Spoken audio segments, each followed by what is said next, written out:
അടുത്ത 24 മണിക്കൂറിനുള്ളിൽ കാലവർഷം കേരളത്തിൽ എത്തിച്ചേരാൻ സാധ്യത. തിരുവനന്തപുരം മുതൽ എറണാകുളം വരെയുള്ള ജില്ലകൾക്ക് ഓറഞ്ച് അലർട്ട് പ്രഖ്യാപിച്ചു. തൃശൂർ, കോഴിക്കോട്, പാലക്കാട്, മലപ്പുറം ജില്ലകൾക്ക് യെല്ലോ അലർട്ട്. അതേസമയം കനത്ത മഴയിൽ തിരുവനന്തപുരത്ത് പലയിടങ്ങളിലും വെള്ളക്കെട്ട്. വിവരങ്ങളുമായി രശ്മി കാർത്തിക ചേരുകയാണ്. രശ്മി, ഹൈക്കോടതി അടക്കം വിവിധ സ്ഥലങ്ങളിലെ വെള്ളക്കെട്ടിൽ രൂക്ഷമായ വിമർശനമാണ് ഉന്നയിച്ചിരിക്കുന്നത്. മഴക്കാല പൂർവ്വ ശുചീകരണ പ്രവർത്തനങ്ങൾ ശരിയായ ദിശയിൽ എത്തിയില്ല, അതുകൊണ്ട് തന്നെയാണ് ജനജീവിതം ദുരിതത്തിലാകുന്നത് എന്നത് വ്യക്തമല്ലേ?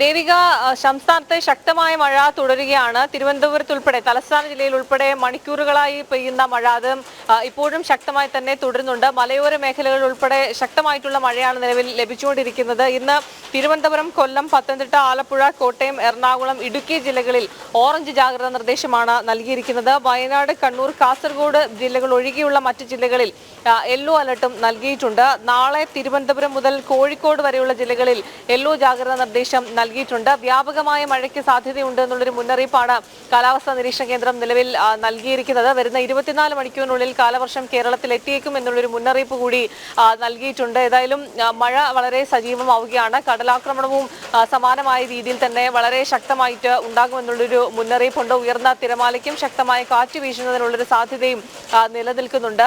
അതോടൊപ്പം തന്നെ പലയിടങ്ങളിലും ഈ തുടർച്ചയായി പെയ്യുന്ന മഴയിൽ സംസ്ഥാനത്ത് പലയിടങ്ങളിലും വെള്ളക്കെട്ട് വലിയൊരു പ്രശ്നമാണ്. തിരുവനന്തപുരത്ത് താഴ്ന്ന പ്രദേശങ്ങളെല്ലാം വെള്ളത്തിനടിയിലായിട്ടുണ്ട്. തിരുവനന്തപുരത്ത് ഏറ്റവും സെൻട്രൽ സ്ഥലങ്ങളിൽ തന്നെയാണ് ഈ വെള്ളക്കെട്ടുകൾ രൂപപ്പെട്ടിരിക്കുന്നത്. ഇവിടെ എല്ലാം തന്നെ മാലിന്യങ്ങൾ നിറഞ്ഞിരിക്കുന്ന ഒരു സാഹചര്യം കൂടിയുണ്ട്. സംസ്ഥാനത്ത് മഴക്കാല പൂർവ്വ ശുചീകരണ പ്രവർത്തനങ്ങൾ ഉൾപ്പെടെ കൃത്യമായി നടത്താത്തത് വലിയ തിരിച്ചടിയാകും എന്നുള്ളൊരു വിലയിരുത്തലാണ് നിലവിലുള്ളത്. ഈ ശക്തമായ വേനലായതുകൊണ്ട് തന്നെ ഈ വരുന്ന മഴയും അതേ രീതിയിൽ തന്നെ തീവ്രമായിരിക്കും എന്നുള്ളൊരു മുന്നറിയിപ്പ് നേരത്തെ തന്നെ നൽകിയിരുന്നതാണ്. പക്ഷെ അത് മുന്നിൽ കണ്ടുകൊണ്ടുള്ള മഴക്കാല പൂർവ്വ ശുചീകരണ പ്രവർത്തനങ്ങളോ അത്തരത്തിലുള്ളൊരു മുന്നൊരുക്ക നടപടികളോ ഒന്നും തന്നെ സംസ്ഥാന സർക്കാർ സ്വീകരിച്ചിരുന്നില്ല. അത് വലിയ രീതിയിൽ തിരിച്ചടിയായിക്കൊണ്ടിരിക്കുകയാണ്.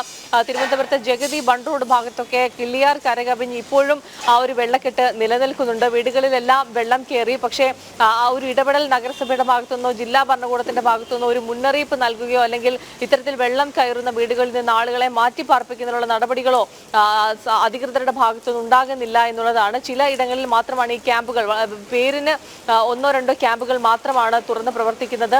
കൃത്യമായിട്ടുള്ള ഇടപെടലിലേക്കൊന്നും തന്നെ സർക്കാർ കടന്നിട്ടില്ല. ഇനി വരും മണിക്കൂറുകൾ വളരെ നിർണായകമാണ്. കാലവർഷം സജീവമാകുന്നതോടുകൂടി വ്യാപകമായി മഴയ്ക്ക് സാധ്യതയുണ്ട്. പ്രത്യേകിച്ച് തിരുവനന്തപുരത്തെ മലയോര മേഖലകളിൽ അതിശക്തമായ മഴ തുടരുന്നത് കാരണം താഴ്ന്ന പ്രദേശങ്ങളിലേക്കൊക്കെ ഈ വെള്ളം ഇറങ്ങുകയാണ്. മാത്രമല്ല ഡാം, അരുവിക്കര ഡാമിന്റെയൊക്കെ ഷട്ടർ തുറന്നതും ഈ കരമന, കിള്ളിയാർ ഉൾപ്പെടെ നിറഞ്ഞു കവിഞ്ഞൊഴുകുന്നതിനും പരിസര പ്രദേശങ്ങളെല്ലാം വെള്ളത്തിലടിയിലാകുന്നതിനും കാരണമായിട്ടുണ്ട്. ഏതായാലും ജാഗ്രത പുലർത്തണം എന്നുള്ള നിർദ്ദേശമാണ് കാലാവസ്ഥാ നിരീക്ഷണ കേന്ദ്രം നൽകിയിരിക്കുന്നത്. ഒരു വശത്ത് ഈ വെള്ളക്കെട്ടുകൾ രൂപപ്പെടുകയും ചെയ്യുന്നതോടുകൂടി പകർച്ചവ്യാധികളും വ്യാപകമായി റിപ്പോർട്ട് ചെയ്യുന്നുണ്ട്. ആശുപത്രികളിൽ ഉൾപ്പെടെ ചികിത്സ തേടി എത്തുന്നവരുടെ എണ്ണവും വർദ്ധിച്ചിട്ടുണ്ട്. ഇതിനാവശ്യമായിട്ടുള്ള മുൻകരുതൽ നടപടികളൊന്നും തന്നെ സർക്കാർ സ്വീകരിക്കാത്തത് കനത്ത തിരിച്ചടിയാകുമെന്നുള്ളതാണ് വിലയിരുത്തൽ. ദേവിക. രശ്മി, സ്കൂൾ അവധിയെല്ലാം കഴിഞ്ഞ് കുട്ടികളെല്ലാം സ്കൂളിലേക്ക് പോകുന്നൊരു സാഹചര്യമുണ്ട്. ഉടൻ തന്നെ അതുമായി ബന്ധപ്പെട്ട് സർക്കാർ കൂടുതൽ പ്രവർത്തനങ്ങൾ നടത്താനുള്ള സാധ്യതയില്ലേ? കാരണം കുട്ടികൾ കൂടുതൽ അപകടങ്ങളിലേക്ക് കടക്കാനുള്ള സാധ്യത വളരെ കൂടുതലാണ്. റോഡുകളിലെല്ലാം കുഴിയുണ്ട്. വെള്ളം കെട്ടി നിൽക്കുന്ന സാഹചര്യത്തിൽ കുട്ടികൾ കാണാതെ കുഴിയിലും മറ്റും വീഴാനുള്ള സാഹചര്യം വളരെ കൂടുതലാണല്ലേ?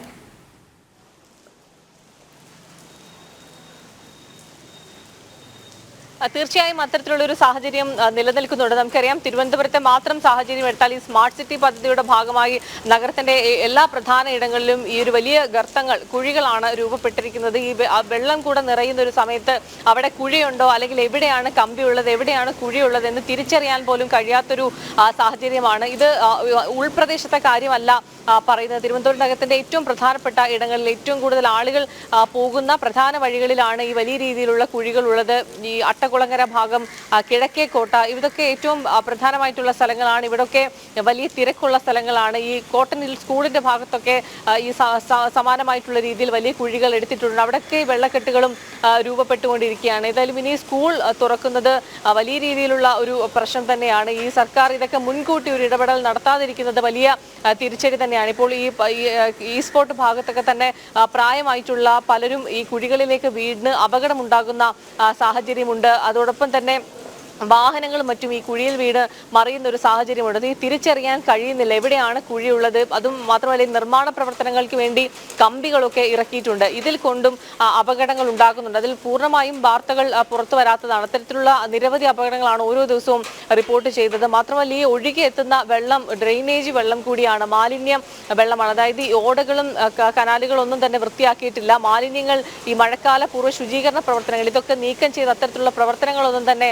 തദ്ദേശ വകുപ്പ് നടത്തിയില്ല. ഇതിന്റെ ഫണ്ട് ഇല്ലാത്തത് കാരണം ഇത്തരത്തിലുള്ള പ്രവർത്തനങ്ങളിൽ ഗുരുതരമായിട്ടുള്ള കാലതാമസം ഉണ്ടായി. അതുകൊണ്ട് തന്നെ വലിയ രീതിയിൽ ഈ വെള്ളക്കെട്ടുകൾ രൂപപ്പെടുകയും അതിൽ മാലിന്യങ്ങൾ നിറയുകയും ഒക്കെ ചെയ്യുന്ന ഒരു സാഹചര്യമുണ്ട്. ഇപ്പൊ ഈ കുട്ടികൾ സ്കൂളിലേക്ക് വരുന്ന സമയത്ത് അപകടങ്ങൾ ഉണ്ടാകാനുള്ളൊരു സാധ്യത വളരെ കൂടുതലാണ്. പക്ഷേ സംസ്ഥാന സർക്കാർ അല്ലെങ്കിൽ അധികൃതർ ഇതുമായി ബന്ധപ്പെട്ട യാതൊരു മുന്നൊരുക്ക നടപടികൾ ഇപ്പോഴും സ്വീകരിക്കുന്നില്ല എന്നുള്ളതാണ് ഏറ്റവും പ്രധാനപ്പെട്ട ഒരു കാര്യം. അടിയന്തരമായിട്ടൊരു ഇടപെടൽ സർക്കാരിന്റെ ഭാഗത്തുനിന്ന് വേണമെന്നുള്ള ഒരു ആവശ്യമാണ് ഉയരുന്നത്. ഇനി ഇത്തരത്തിലുള്ള ശുചീകരണ പ്രവർത്തനങ്ങൾ ഈ തദ്ദേശ വകുപ്പ് തന്നെ ഒരു മെഷീൻ കൊണ്ടുവന്ന് ഈ കനാലുകളിലെയും മറ്റും വേസ്റ്റ് മാലിന്യങ്ങൾ നീക്കം ചെയ്യും എന്നുള്ളൊരു കാര്യം അറിയിച്ചിരുന്നു. പക്ഷേ ഇതൊക്കെ മഴ പെയ്യുന്നതിന് മുൻപ് ചെയ്യേണ്ട പ്രവർത്തനങ്ങളാണ്. മഴ സജീവമായി എല്ലായിടത്തും വെള്ളം കയറിയതിനു ശേഷം ഇത്തരത്തിലുള്ള ശുചീകരണ പ്രവർത്തനങ്ങൾ നടത്തുക എന്നുള്ളത് ഒട്ടും പ്രായോഗികമായിട്ടുള്ള കാര്യമല്ല. മാത്രമല്ല ഇത് കൊതുകുകൾ പലയിടങ്ങളിലും പെരുകുന്നൊരു സാഹചര്യമുണ്ട്. ഈ കുട്ടികൾ സ്കൂളിലേക്കൊക്കെ വരുമ്പോൾ ഇത് വ്യാപകമായ രീതിയിൽ ഈ പകർച്ചവ്യാധികൾ പടരാനുള്ളൊരു സാധ്യതയും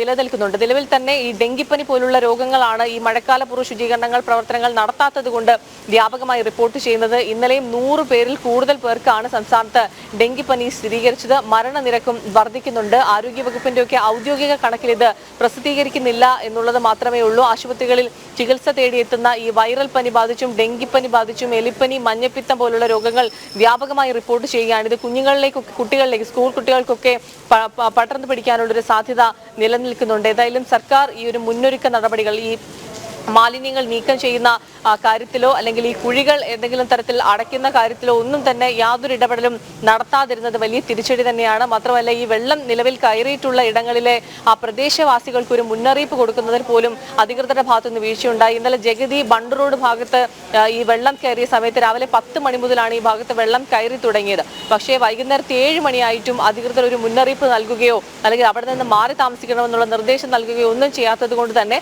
ആളുകൾ അവരുടെ സ്വന്തം സുരക്ഷ തേടി അവർ സ്വയമായി തന്നെ അവിടെ നിന്നും മാറി മറ്റ് ബന്ധുവീടുകളിലേക്കൊക്കെ പോകുന്ന ഒരു സാഹചര്യമാണ്. കൃത്യമായിട്ടുള്ള ക്യാമ്പുകൾ പോലും ആരംഭിച്ചിട്ടില്ല എന്നുള്ളത് അത്തരത്തിലുള്ള ഗുരുതരമായിട്ടുള്ള വീഴ്ചയാണ് സർക്കാരിന്റെ ഭാഗത്തുനിന്ന് ഉണ്ടായിക്കൊണ്ടിരിക്കുന്നത്. ഏതായാലും വരുന്ന മണിക്കൂറുകൾ വളരെ നിർണായകമാണ്. 24 മണിക്കൂറിനുള്ളിൽ സംസ്ഥാനത്ത് കാലവർഷം കൂടി എത്തുകയാണെങ്കിൽ സംസ്ഥാന വ്യാപകമായി അതിശക്തമായ മഴയുണ്ടാകും. ഏതായാലും നിലവിൽ തിരുവനന്തപുരം ഉൾപ്പെടെയുള്ള ജില്ലകളിൽ ഓറഞ്ച് അലർട്ട് തുടരുകയാണ്. തിരുവനന്തപുരത്ത് മലയോര മേഖലകളിൽ ഉൾപ്പെടെ ശക്തമായ മഴ തുടരുന്നുണ്ട്. ദേവിക.